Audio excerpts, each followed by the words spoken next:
And we start with Lucas Tomlinson live in West Palm Beach, where the commander-in-chief has been spending the holidays. And Lucas, you've had great coverage overnight here. What else are we learning about this operation?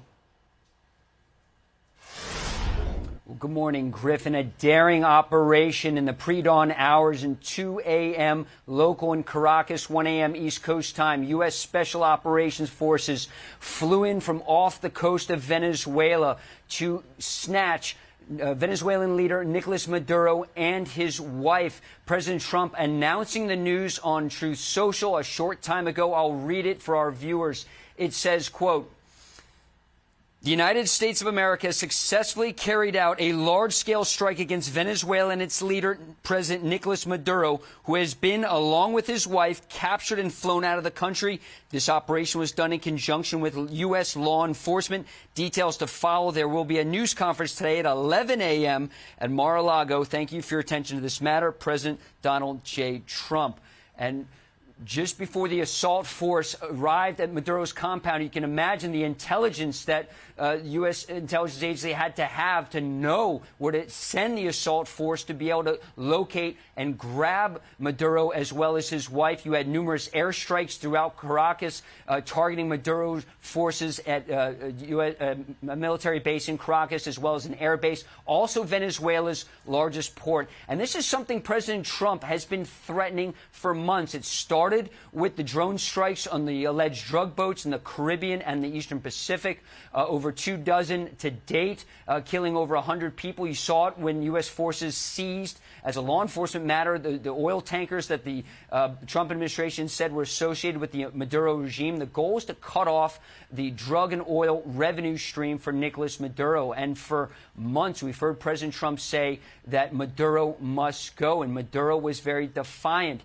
Despite repeated threats from President Trump, over 15 times, President Trump said he will be striking on land. Recall on Monday, we heard the president confirming that the CIA struck a target along the coast of Venezuela, destroying some of Maduro's drug boats. And again, this has been something that is not quite unprecedented. We saw in 1989 with the seizure of Manuel Noriega from Panama. This is something that the president wanted. We had not heard from President Trump, almost shades of Operation Midnight Hammer when those B-2s struck Iran. We haven't seen President Trump over the past 2 days. We heard from him on New Year's Eve. It was interesting. A reporter asked the president what his goal was for this coming year. He replied, peace. Well, for the President Nicolás Maduro, he didn't get that. Now, we did hear from Maduro yesterday, guys. He sounded like he was almost pleading in an interview done from a car, believe it or not, saying he was almost begging the Trump administration for a deal with oil. Of course, many American oil firms were kicked out of Venezuela decades ago. We've heard from President Trump in recent days saying he wants that oil back, and the company's in. Well, and it's excuse me, pretty clear, Lucas, that the clock had run out for Nicolás Maduro to come to the table despite that interview that he did. Lucas, we're just getting a tweet this morning from Senator Mike Lee, who is saying just got off the phone with Secretary Rubio. He informed me that Nicolás Maduro has been arrested by U.S. personnel to stand trial on criminal charges in the United States, and that the kinetic action we saw tonight was deployed to protect and defend those executing the arrest warrant. This action likely falls within the president's inherent authority under Article 2 of the Constitution to protect U.S. personnel from an actual or imminent attack. It's interesting as we read that, Lucas, the vice president, Delcy Rodriguez of Venezuela, took earlier to state TV in Venezuela demanding proof of life of Maduro. But it's pretty apparent that it's unclear who is running that country right now. You're looking live at some of the strikes that were carried out there. Do we have any more indication about who is running the country there now, and whether or not any of the other individuals like the vice president and others associated with Maduro's regime may be targets still?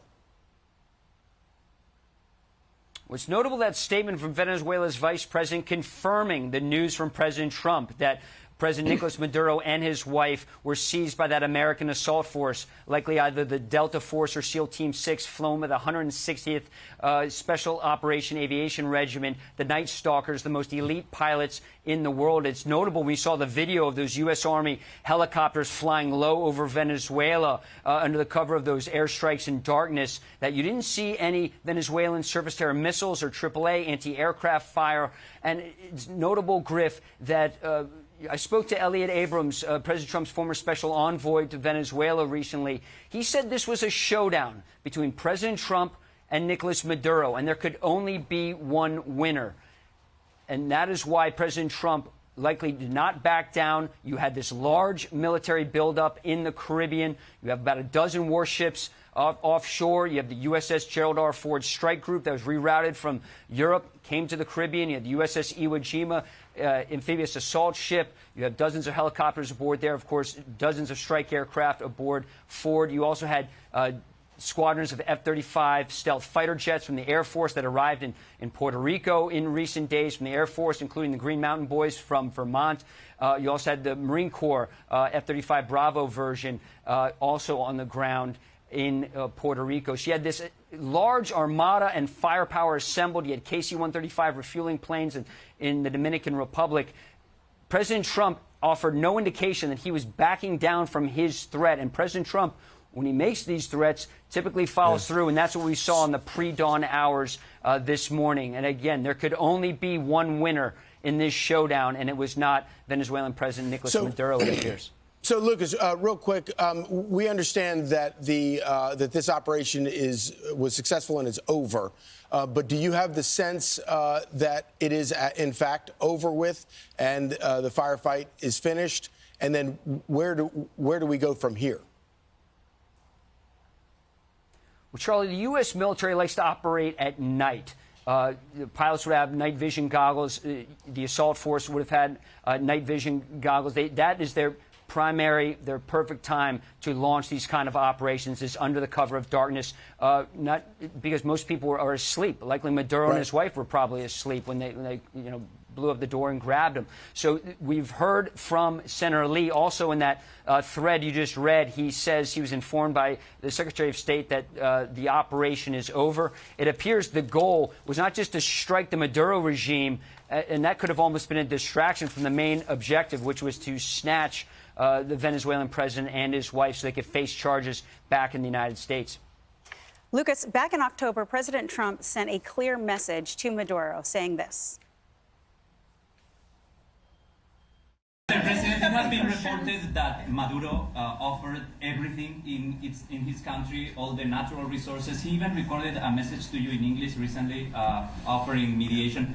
What should we do in order to stop that? He has offered everything. He's offered everything. You're right. You know why? Because he doesn't want around with the United States.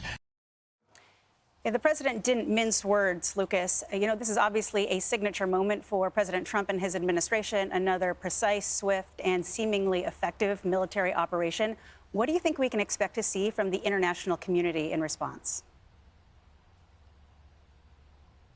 Well, allies of the United States are going to be on the side of the United States, and America's adversaries are going to come down pretty strong on this. And when you read the statement from Senator Lee talking about Article 2 and the president's authority to carry out this operation, likely probably getting a jump on some of the criticism that the president might be facing with Democrats on Capitol Hill. So perhaps a little cover there from Senator Lee. So adversaries of the United States and, of course, Maduro's allies, Russia, China, and Iran, are going to come down very strongly on this operation. Let's not forget that in early December, War Secretary Pete Hegseth outlined America's new national security strategy. Part of it was bringing back what he called the Monroe Doctrine, taking control of the Western Hemisphere. There are officials in the Trump administration, including Secretary Rubio, that want to decrease the influence of China, Russia, and Iran. Of course, we've seen Hezbollah operatives set up shop in Venezuela in the past. This was all the reason that President Trump wanted a change in Venezuela. I'm Steve Doocy. I'm Brian Kilmeade. And I'm Ainsley Earhart. And click here to subscribe to the Fox News YouTube page to catch our hottest interviews and most compelling analysis.